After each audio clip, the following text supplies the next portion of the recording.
Hello friends, मेरा नाम प्रभात मौर्य है।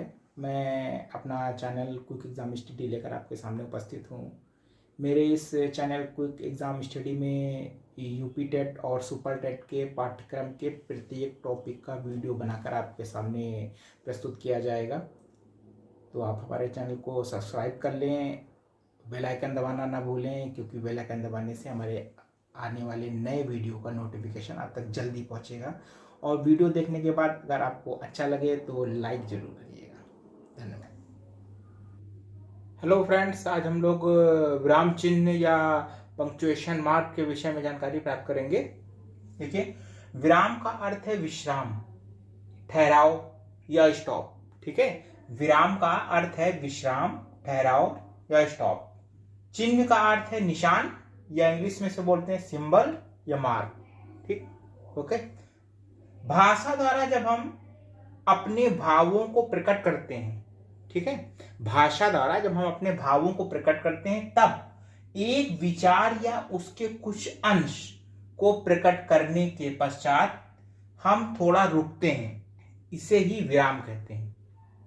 ठीक है, जब हम भाषा के द्वारा कोई विचार व्यक्त करते हैं तो बीच में थोड़ा सा हम लोग रुकावट लेते हैं, रुकते हैं, इसे ही विश्राम कहते हैं। और इसे स्पष्ट करने के लिए जिन चिन्हों का प्रयोग किया जाता है उन्हें ही विराम चिन्ह कहते हैं। ठीक, जो विराम लेते हैं उसको स्पष्ट करने के लिए जिन चिन्हों का प्रयोग किया जाता है उसे विराम चिन्ह कहते हैं। हिंदी भाषा में इन चिन्हों को दो भागों में बांटा जाता है, विराम चिन्ह और भाव चिन्ह। ठीक, इन दो भागों में हिंदी भाषा में इनको बांटा जाता है, विराम चिन्ह और भाव चिन्ह। तो विराम चिन्ह के अंतर्गत जो उसका पहला भाग है या प्रकार है वो है पूर्ण विराम। इसके अंतर्गत पूर्ण विराम आता है, इसको फुल स्टॉप भी बोलते हैं। और ये इस तरह से हिंदी में पूर्ण विराम और फुल स्टॉप को इंग्लिश में इस तरह से दर्शाया जाता है। ये इसका सिंबल है या चिन्ह कह सकते हैं। तो इसके अंदर देखिए, प्रत्येक वाक्य की समाप्ति पर इस चिन्ह का प्रयोग किया जाता है। ठीक है, कोई भी सेंटेंस या वाक्य बोला जाता है उसकी जब समाप्ति हो जाती है तो पूर्ण विराम लगाया जाता है। जैसे हमें पेड़ पौधे लगाने चाहिए, हमें पेड़ पौधे लगाने चाहिए, पूर्ण विराम हो गया। फिर इसके बाद में इससे वातावरण शुद्ध बना रहता है, फिर वाक्य सेंटेंस, फिर पूर्ण विराम लगा दिया। तो विराम चिन्ह का जो दूसरा जो भेद है वो या प्रकार है वो ये है अपूर्ण विराम या उपविराम, कोलन, ये सिंबल है इसका।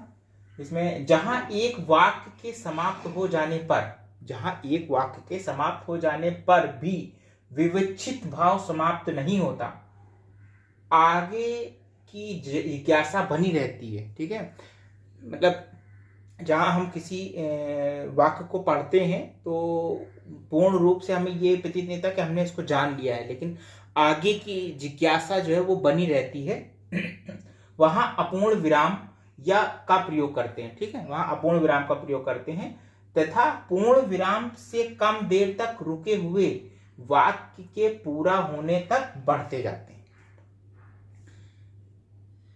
यानी मैंने कोई वाक्य पढ़ा और उस वाक्य में पूरा जो चीज कही गई है वो हमें पता चली, लेकिन फिर भी उसमें कोई चीज ऐसी रह गई जो हमें नहीं पता है, जिसके लिए हमारे अंदर जिज्ञासा उत्पन्न होती है। तो हम थोड़ी देर वहां रुकते हैं और फिर आगे के पूरे वाक्य को पढ़ते चले जाते हैं, जहां तक हमारी इच्छा, जहां पर आप जो सोच रहे हैं उसका उत्तर मिल जाता है और वाक्य समाप्त हो जाता है। यही इसमें लिखा हुआ है कि जहां एक वाक्य के समाप्त हो जाने पर भी विवक्षित भाव समाप्त नहीं होता, यानी कि आपने सेंटेंस पढ़ा, सेंटेंस तो खत्म हो गया लेकिन जिज्ञासा आपकी बनी हुई है, वो सेंटेंस अपने में पूर्ण नहीं हुआ। ठीक है, तो आगे की जिज्ञासा बनी रहती है, वहां अपूर्ण विराम का प्रयोग करते हैं, वहां पर अपूर्ण विराम लगा देते हैं, यानी कोलन का ये चिन्ह लगा देते हैं। उपविराम या अपूर्ण विराम जिसको कहते हैं, प्रयोग करते हुए पूर्ण विराम से कम देर रुकते हैं, जितनी देर पूर्ण विराम पे रुकते हैं उससे थोड़ा कम देर रुकते हैं और फिर वाक्य को पूरा होने तक आगे बढ़ते जाते हैं। ठीक, अब देखिए, अपूर्ण विराम का प्रयोग संवाद लेखन किसमें किसमें किया जाता है, अपूर्ण विराम या कोलन का प्रयोग किसमें किसमें किया जाता है। ये देखिए, अपूर्ण विराम का प्रयोग संवाद लेखन, एकाकी लेखन या नाटक लेखन में वक्ता के नाम के बाद किया जाता है। ठीक है, आपने देखा होगा ना, जैसे एकाकी पढ़ी होगी आपने, या फिर आप कोई नाटक पढ़ते हैं तो उसमें वक्ता का नाम होता है, किसने कहा और फिर क्या संवाद कहा, क्या कहा ये लिखा होता है। फिर दूसरा, उसके सामने जो दूसरा पात्र है उसका नाम दिया होता है, फिर उसने कहा क्या लिखा होता है। उदाहरण देखिए, जैसे अंजलि, ये आपका रुक गए, कोलन का चिन्ह है या फिर अपूर्ण विराम है या उपविराम है, ठीक। दीदी आपका क्या लक्ष्य, सेंटेंस आपका क्या लक्ष्य, ठीक। अब देखिए प्रियंका, जो प्रियंका उसकी बहन है, उसने कहा मैं डॉक्टर बनना चाहती हूँ, ठीक। तो इस तरह से जैसे ये सिंबल हमने दर्शाए हैं, इस तरह से इसका प्रयोग किया जाता है। तो विराम चिन्ह के अंतर्गत अगला है अर्धविराम, इसे सेमी कोलन कहते हैं और सिंबल के द्वारा, इस चिन्ह के द्वारा इसे दर्शाया जाता है, ठीक है। देखिए इसके अंतर्गत जहां अपूर्ण विराम से भी कम ठहराव का संकेत होता है, जहां अपूर्ण विराम से भी कम ठहराव का संकेत होता है, वहां अर्धविराम का प्रयोग किया जाता है, ठीक है। इसके पहले हम लोग पूर्ण विराम पढ़ चुके हैं और उसके बाद में हम लोगों ने अपूर्ण विराम पढ़ा है, फिर अर्ध विराम ये चल रहा है। तो पूर्ण विराम में पूरा ठहराव है, उसका आधा आपका अपूर्ण विराम में है और उसका भी उससे भी कम अर्ध विराम में ठहराव का प्रयोग किया जाता है, ठीक है। यही बोल रहा है कि जहां पूर्ण विराम अपूर्ण विराम से भी कम ठहराव का संकेत होता है, वहां अर्ध विराम का प्रयोग किया जाता है। जैसे देखिए, सुबह के समय कलियां खिल उठती हैं, ठीक। सुबह के समय कलियां खिल उठती हैं, पक्षियों के सुमधुर कलरव से वातावरण गुंजायमान हो जाता है, ठीक। ये सेंटेंस है। तो इसमें देखिए ये आपका सेमीकोलन है, यहाँ पर इसको कहते हैं अर्धविराम, इसका चिन्ह यहाँ लगा हुआ है। इस तरह से इसको पढ़ा जाता है, सुबह के समय कलियां खिल उठती हैं, पक्षियों के सुमधुर कलरव से वातावरण गुंजायमान हो जाता है, ठीक। पूर्ण विराम, स्टॉप, सेंटेंस खत्म। तो विराम चिन्ह के अंतर्गत जो चौथा प्रकार है इसका, उसके कहते हैं अल्प विराम या कॉमा, या फिर ये सिंबल आपका कॉमा का बना हुआ, आप लोग जानते होंगे। तो अल्प विराम के अंतर्गत देखते हैं, अल्प विराम का क्षेत्र बड़ा व्यापक है, इसमें बहुत कम ठहराव होता है। इस चिन्ह का प्रयोग निम्नलिखित स्थानों पर किया जाता है। 3 प्रकार के उदाहरण मैंने दिए, 3 प्रकार जिसमें इसका प्रयोग किया जाता है, ठीक है। आइए देखते हैं। पहला है कि जहां एक प्रकार के अनेक शब्द या शब्द समूह हैं, जहां एक प्रकार के अनेक शब्द हैं या उनके शब्द समूह हैं, और योजक जैसे और, तथा, एवं, वा लगता है ना सेंटेंस को जोड़ने के लिए, योजक का प्रयोग केवल अंतिम 2 के बीच आए, वहां शेष 2 के बीच अल्प विराम होता है। जैसे एक ही तरह के शब्द कई आते हैं, और तो उसमें क्या होता है कि अंतिम 2 जो आते हैं उनके बीच तो योजक शब्द जुड़ जाता है, लेकिन पहले के जो आपके जो वर्ड बचते हैं उनमें सब में ये आपका अल्प विराम या कॉमा का चिन्ह लगता है, ठीक है। जैसे देखिए, जैसे लिखा है राजा दशरथ के 4 पुत्र थे, ठीक।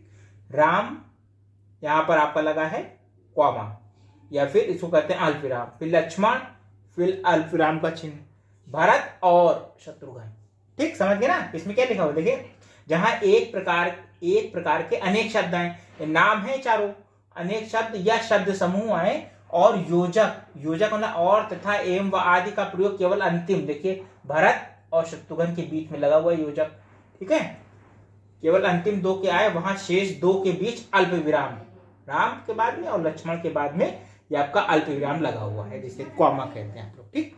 अब इसी अल्प विराम का दूसरा देखिए, दूसरा नियम यह है कि जहां योजक छोड़ दिया जाता है, योजक जैसे ये योजक लगा भरत और शत्रुघ्न, जहां पे योजक को छोड़ दिया जाता है जिन शब्दों में, वहां पर ये कॉमा लगता है। देखिए कैसे, जैसे विध्वंस एक दिन में हो सकता है, विध्वंस एक दिन में हो सकता है, फिर ये आपका कॉमा लगा हुआ है, या अल्प विराम, निर्माण नहीं हो सकता।